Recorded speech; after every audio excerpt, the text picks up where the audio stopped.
Welcome to the Pixel Retentive Podcast, where we, a business owner and an artist, discuss the business of art and the art of business.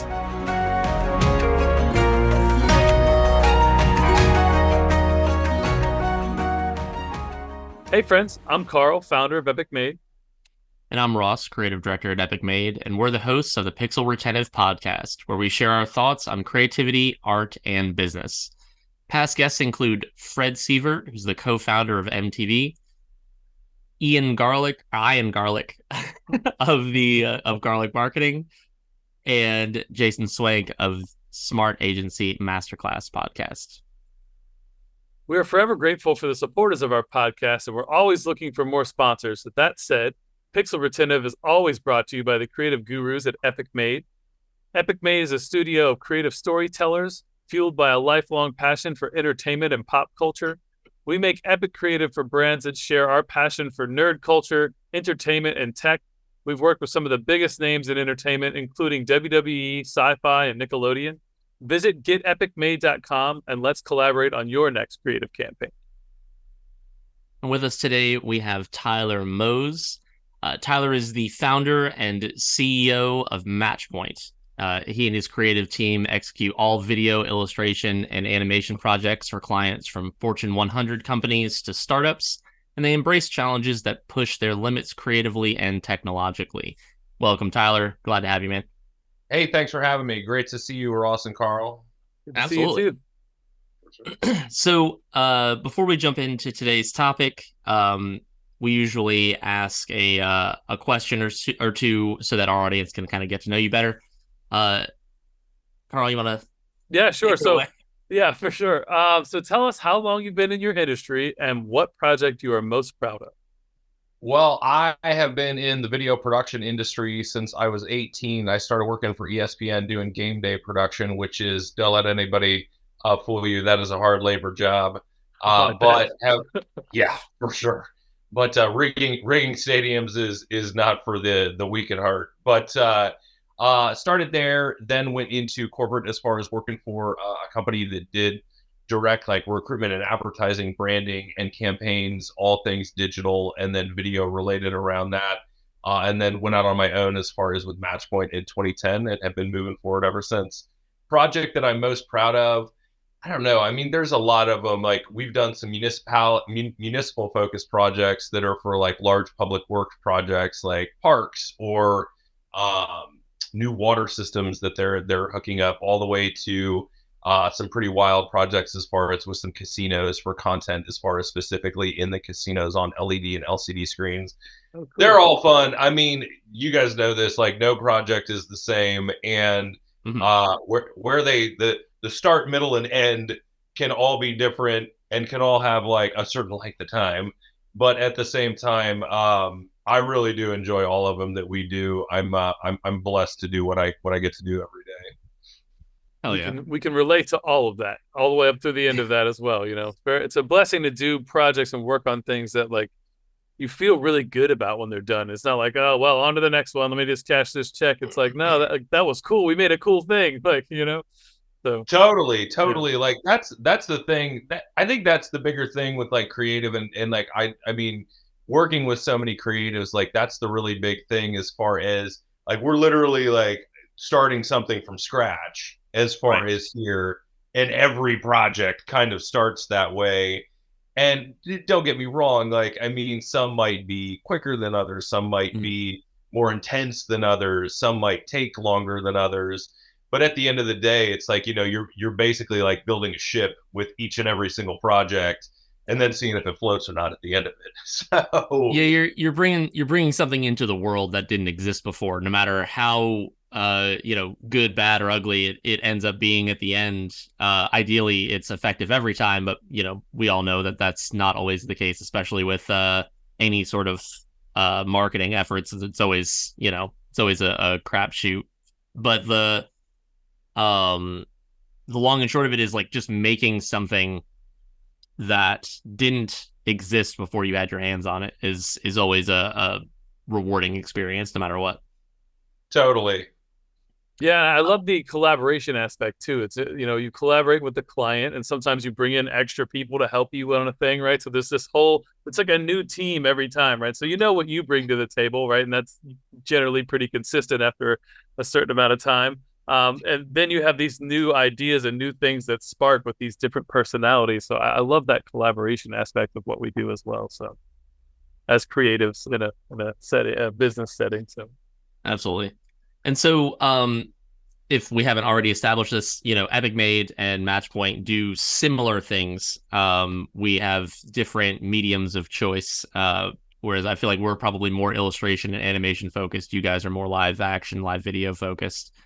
I wanted to discuss kind of the Venn diagram overlap of where we sit, which is that sort of extra component, Carl, that you're talking about, where the client comes in.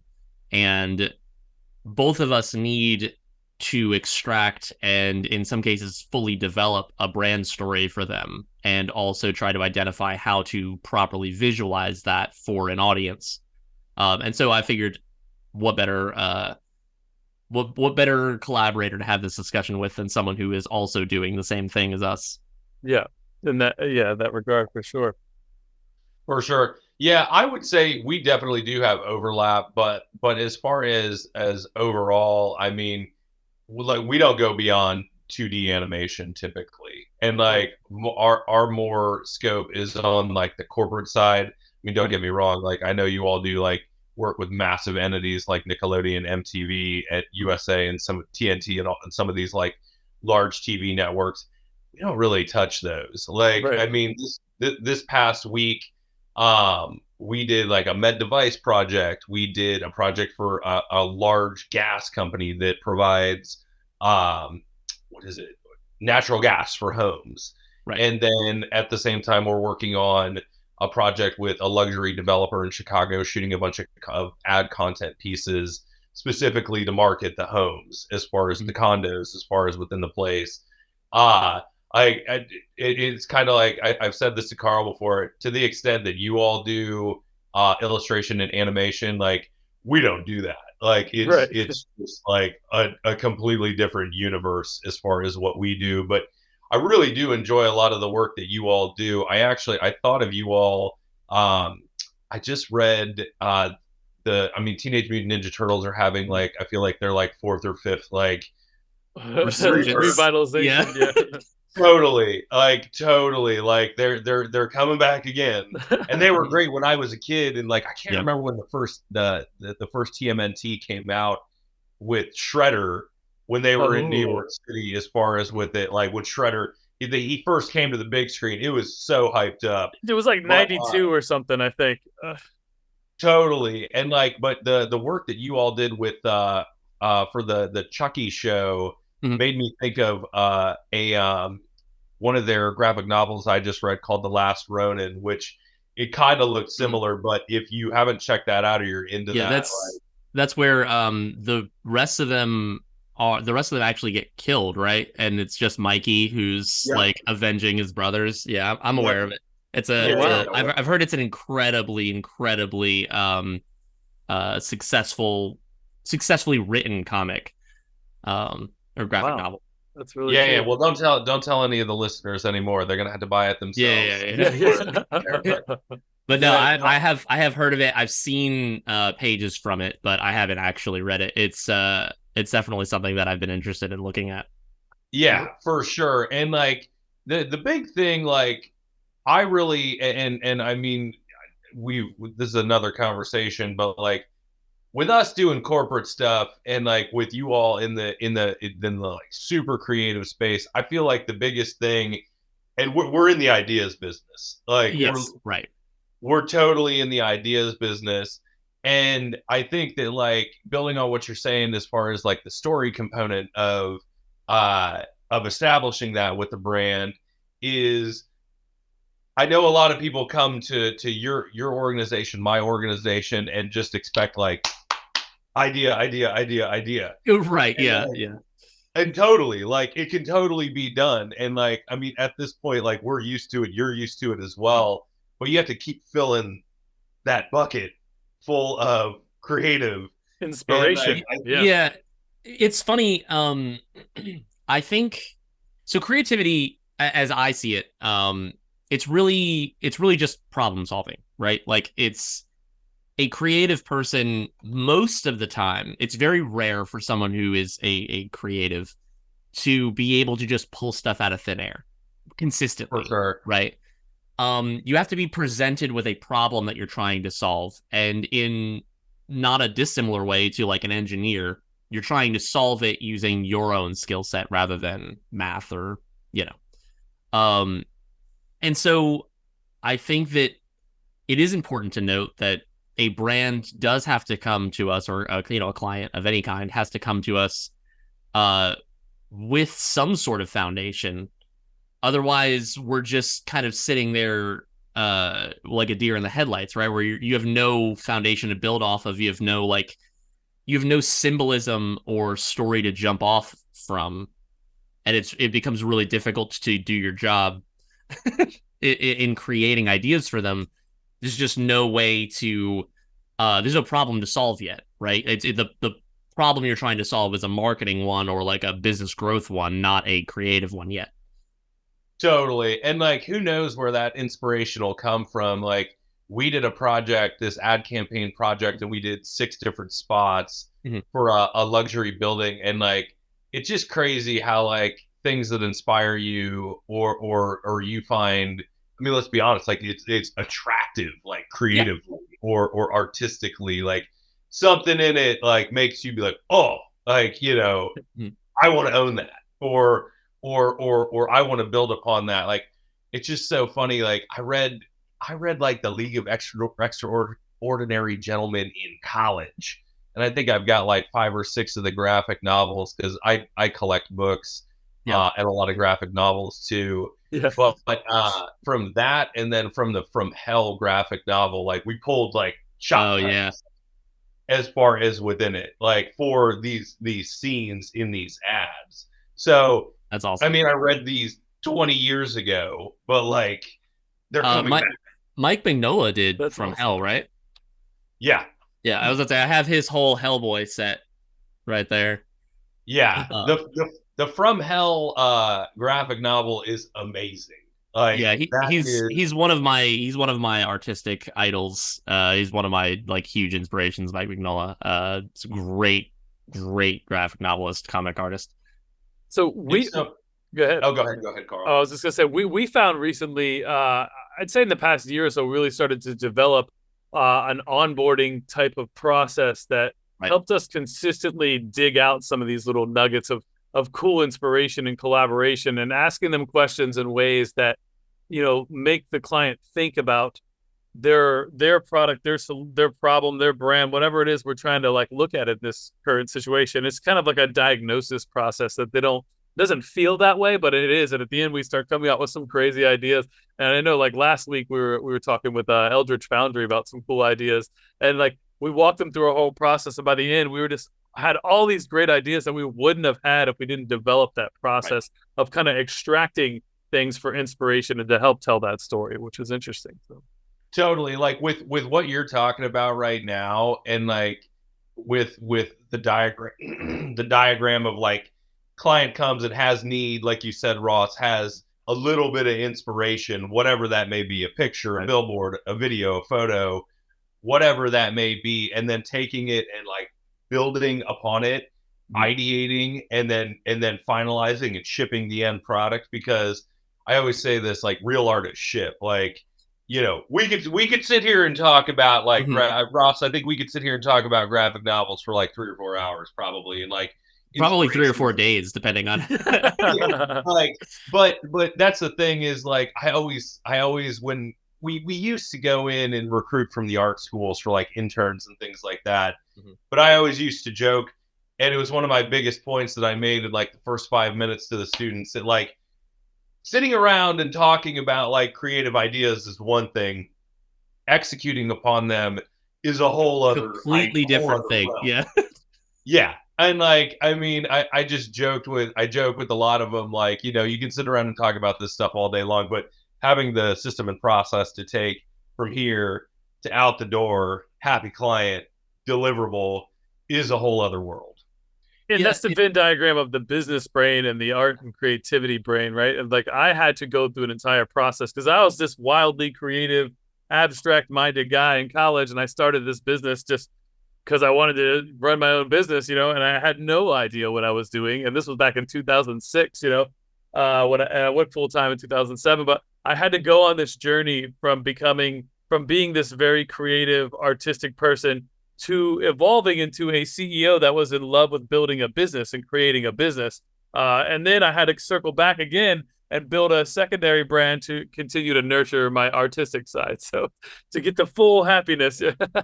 So Totally. And like, it's just one of those things is like, especially as an entrepreneur and as a creative, I feel like you really do need that balance from the perspective of like, well, like, cause I mean, when you do client work, like, don't get me wrong, some of these projects are awesome, but at the same time, I think if we all were like, if I could draw my ideal like creative output, it would be this.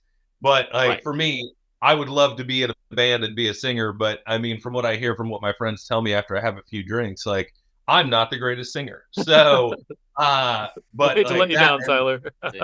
Stop getting invited to the karaoke night. Yeah, for sure. But like, this office that I'm in right now, if I tried to venture off and start a band, who knows? Could I get the mortgage paid for? Could I keep the lights on? I don't know.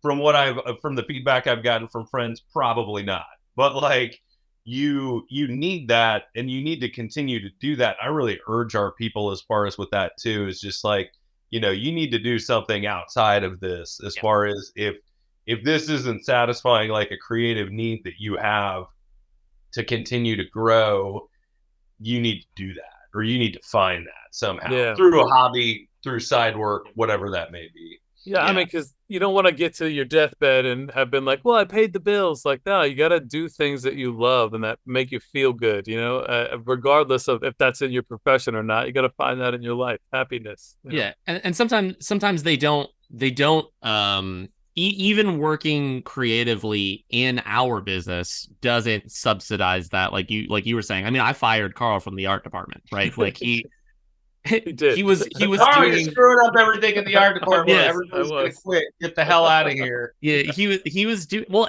kind of like to what he said, like he started this business because he was a creative, artsy young kid, and he followed that into college and started his business because he wanted to be an artist, not because he wanted to be an entrepreneur. And he just consistently focused in on the art and the craft of it, and not the production shipping side of the business. Practicality of the business, right? Like we have a budget and a timeline and deliverables and expectations. Like, well, what if we went to the next level? And it's like, no, bro, get the fuck out of here. Like, and so like so the Chucky thing that you were talking about, like I drew that particular project I drew personally. And I was wondering if we were going to make it all the way to the end of the episode without you mentioning that, because I know we were never going to. Oh, good, Ross. That was amazing. Like we were never going to make it to the end of the episode without me growing my own ego about that. No, come on, stroke it. I'll stroke it for you. That was that dude, Chucky. Like when I saw that, I was just like, oh, because I'm 40, and like I was a kid when the Chuckies were coming out, and like I'll never forget my grandparents. I'm like 9 years old. And they take us to a video store to rent movies. And I'm like, oh, I want this one. And I'm there with my brother. And they're like, they think it's a kid's show. Oh, no. It's kind of dull. Yeah, not at all. It was, I think it was Chucky 3. It was the one where they like him and Andy battle it out in the like factory that they're making the Chucky. Oh, yeah. As far as within, but it's just so funny. Like when I saw that, I immediately had like in my mind, like I thought of my grandparents in like 1991 or whatever it was, and watching that movie. But it was super good. Chucky's a G, man. Chucky's I mean, he's had the full gamut of like fame, women, partying, like it's just like and murder, the whole experience. And a lot of murder. Yes. Yeah, for sure. So ego stroking aside, the that's rare. The reason I brought it up initially is because it's rare for me to actually be involved in these projects anymore, right? And so I I actually ended up bringing Carl into it, ironically. So now it's closer to business. But John and I, another individual who works with Epic Made, and my best friend for 23 years or something like that now. We made a we made a comic, right? It's up on Webtoon. It's called Supernal, and that was something that we've been working on since we were in 7th grade. It's one of the reasons why I got into the art business to begin with, and that's something that would have never happened if it was exclusively during business hours, right? Like you have to find outlets, and I create stories all the time. Like I have an entire Bible of, hey, when someone comes up, when Lionsgate comes up and is like, hey man, what do we need? We need a new story. What you got? I'm prepared. Love it. For sure. Well, that's the thing is like when the clients come to us as far as with like a rough idea, both with your company and then with mine, like you really do need to craft a story, because just like throwing graphics, illustration, animation, some interviews, whatever that may be as far as within it. And like, I don't know, I think that like telling a story has become as much of a buzzword as like, we want authentic content. Yeah. It's just like, it reminds me of like 2013, 2014, when people were coming to us and were like, have you seen the Dollar Shave Club video? I'm like, yes, I've seen the fucking Dollar Shave Club video. And yes, can we create something like that? By all means. But like, supposedly that video only cost like $5,000 to make. I'm not doing that for $5,000. Sorry, potential clients. Like, I'm not trying to burst your bubble. I'm not trying to be a dick. But like that is, whoever did that like got themselves a heck of a deal, and MatchPoint Studios is not doing that for $5,000. Yeah, and also just because it takes $5,000 to make doesn't mean it was sold for $5,000. Yeah. I mean, who knows how you that's the thing of a deal, is like being in this business and being an entrepreneur for 13 years now. However you structure the deal, like, just depends. But the story aspect of it, like, it's such a buzzword, and like it depends on your distribution, like massively, as far as like for us, it really kind of, after inspiration, distribution's the next piece of the storytelling pie of like, you're not going to put a 45-minute video on Instagram or TikTok. Like, you can, but like, maybe it's for a select audience, and that's a whole other conversation. I mean, if we're doing work with investment banks, PE firms, things like that, they can be longer than our sweet spot. Like, story length wise is usually anywhere from like 15 seconds to 2 minutes in length. Right.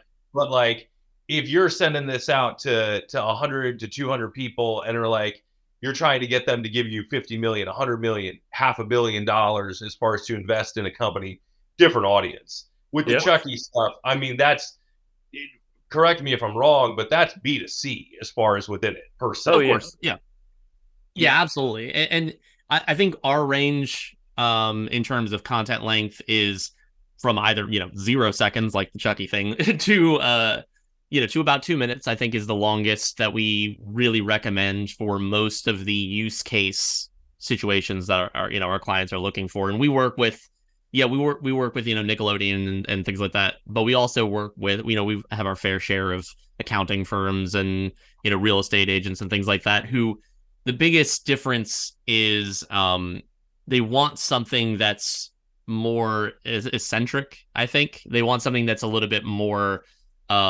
creatively distant from their competition, that we have to then make sure that the visual side of it, like the execution, isn't overshadowing the story of the brand, right?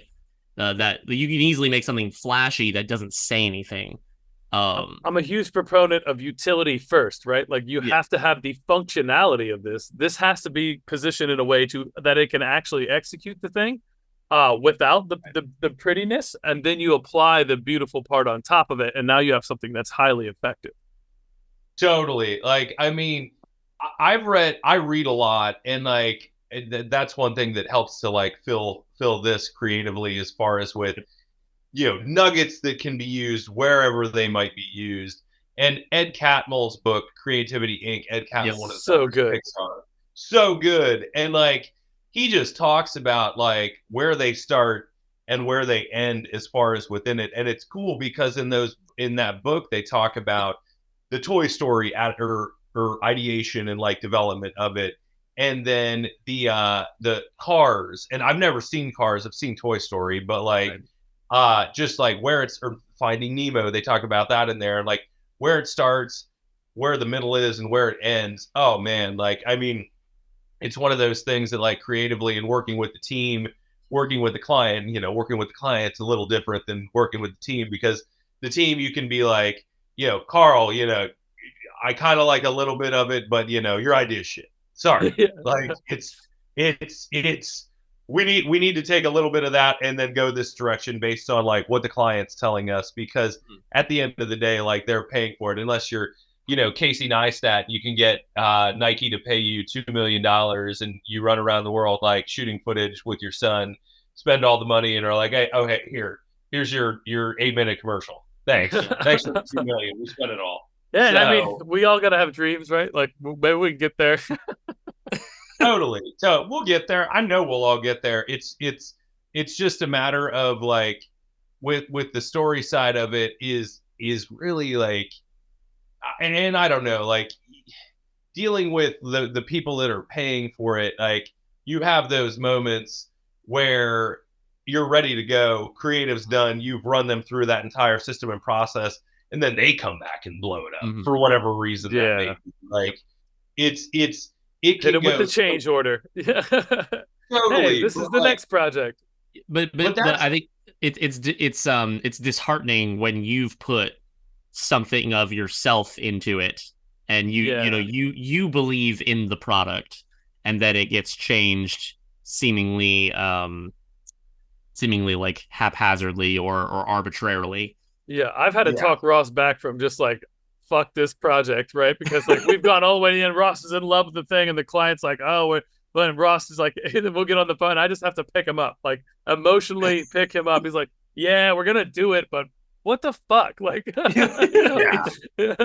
So, Oh, for sure. We had a project like that in Chicago in 2013 that it was like my baby, because like and I pitched it, and like I put it together, and we basically were like, who's gonna buy this? Like what brand is gonna buy this? right. And I mean, my early days, as far as of like when I started looking at, when I found out like I didn't want to do like live action game day production for like sports, I was kind of like, well, what can I do? Like what kind of like inspires me? What gets me motivated? I'm a big energy guy. Like, I mean, being your own boss for a long time, like you get into this situation of you get selfish to a degree of, you don't get motivated by things that you don't want to do.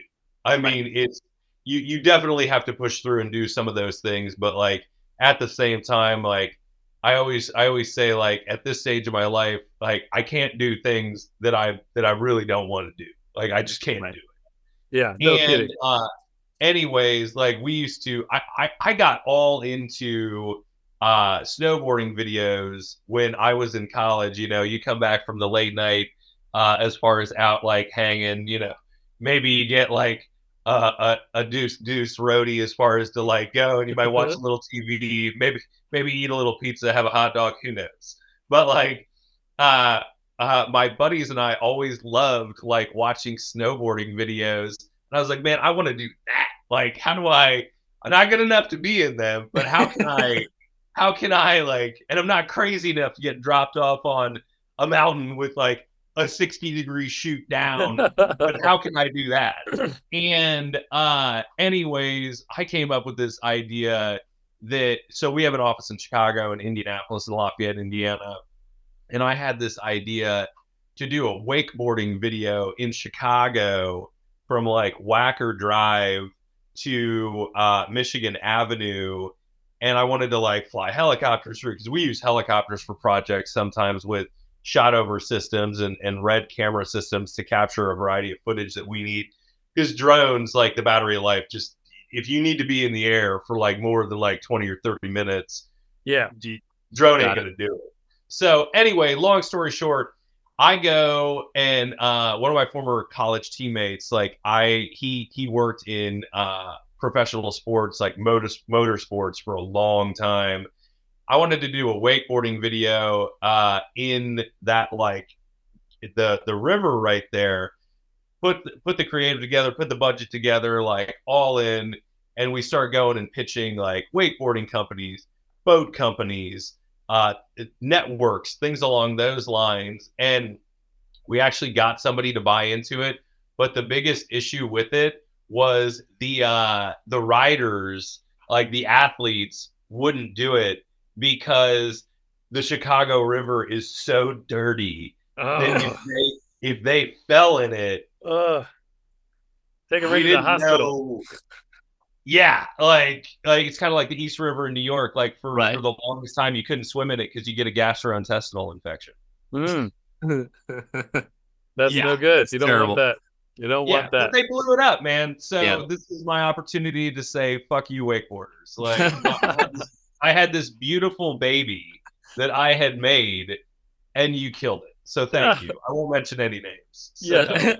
That's just the life of a creative sometimes, man. And the thing is, though, we're coming up on time, but like the thing is, the best part about being in this business is that there's always another opportunity to redo something or to apply inspiration that you weren't able to use in a previous project in a new project, or do it in your, a personal passion or hobby or something like that. And that's the kind of stuff that gets us out of bed, right? Like it's the kind of stuff that keeps not necessarily the lights on financially, but the lights on inspirationally and like as a human, right? Like that's the stuff that we got into this business for. Totally. So before we wrap, we do have one last question for you, Tyler. Is there anyone or anything in your career that you'd like to shout out to the audience? Maybe a mentor, valuable resource, favorite client, just sharing the love like we usually do at the end of these episodes. Yeah, for sure. I've had a variety of mentors throughout the year, but I wouldn't say I've ever had one like directly in like creative. I've had ones that have been clients that have become mentors. My grandfather was a huge mentor. He's from Hagerstown, Maryland, out your way as far as within there. And he's a super blue collar entrepreneur. Bars, restaurants, like sporting goods stores, like brick and mortar. When retail wasn't terrifying to try to make it go. As far as in the 50s, 60s, 70s, 80s, and early 90s. But always my grandfather, huge mentor as far as to me. For creatives, like I think one of the biggest resources that you need to realize is self-education on like the business front of it, because it's great, sitting rapping and talking about like creative ideas, stuff that inspires you, but you need practical business skills to take this and what you've got up here and whatever skill set you're bringing to the table, and like get people to pay you for it. Like you can do this, like you can get people to pay for it. Like there has never been a better time for artists and creatives than right now. Like you do not have to be a starving artist. Like if you want to do that, by all means. If you want to be Anton Newton from the Brian Jonestown Massacre, who I'm going to see next month, which I'm super excited about.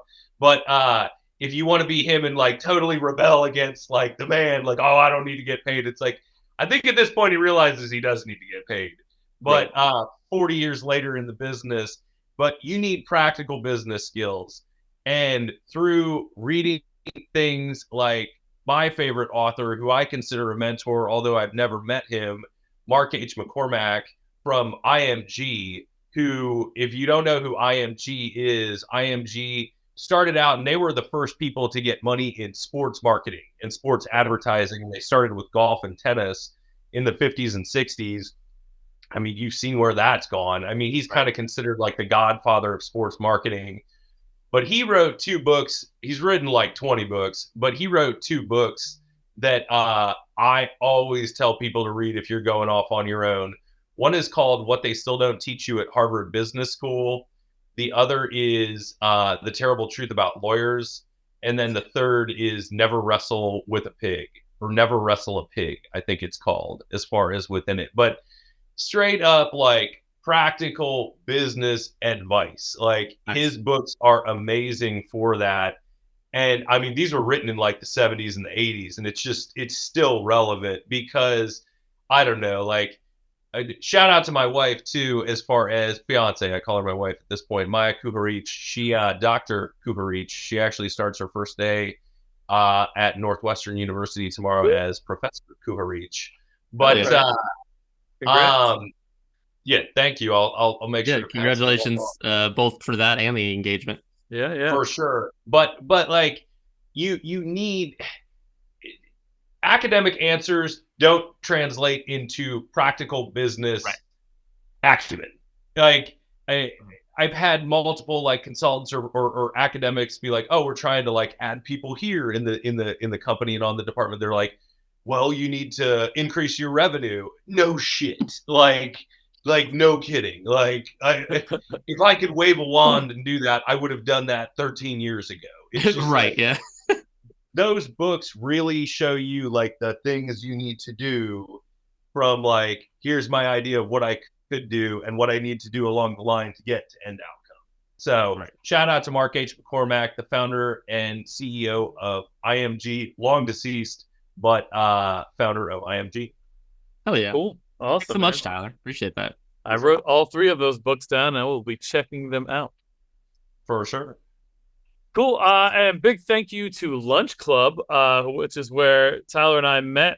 Really cool networking platform. Had a big boom in the midst of COVID when people couldn't go do in-person networking. And then now it's the only kind of networking I still really do, because it's just like I can do it from my house in between, I got, a meeting I'm lining up, and then I'll go on a lunch club and then another meeting. It's great. So I love it. Totally. Lunch Club's amazing. And like, I don't know, people, it's so funny. Like, I mean, the 3 of us can sit here and talk to like anybody, but I don't know, like, as a creative too, or if you're an entrepreneur, get out and network. Like, you are not going to sit behind a computer and like put social media posts out there and like send emails and get business. It ain't going to happen. Like, you got to meet people. And I always equate like networking to like dating, because who knows what's going to happen as far as within it. Yep. Yeah. 100%. We've been talking with Tyler Mose, who is the founder and CEO of MatchPoint. You can check out their website at MatchPointStudio.com. But if listeners want to follow up with you directly, where should they go? MatchPointStudio.com. You can follow us on Instagram at MatchPoint_studio. We are on YouTube, LinkedIn, and Facebook at MatchPoint Studio. And offices are located in Lafayette, Indiana, Indianapolis, Indiana, and we are HQ'd in Chicago in the Loop, the Central Business District. Nice. I was just in Indianapolis. I didn't know you guys had an office there. I'd have come to see you. We were at Gen Con, so it was great. Slow build. I don't know, like, I'm from Indiana and have a big network here, and was kind of like, oh, there's not many people that do what we do in Indianapolis. Let's get down here. And we've had a sales guy down there for the last couple of years. I mean, obviously, like, everybody's recovering from COVID still, but there's not the volume yet of projects that we get in Chicago, but we're slowly getting there. I mean, you know how it goes. It's just new market. It's an entry, but we've been there for like 4 years now. We're getting to where we need to be for the Hoosier State. Yeah, man. All right, Tyler. Well, thank you for being on our show, friend. And until next time, everybody, thanks for tuning in. Have a good one. Have a good one.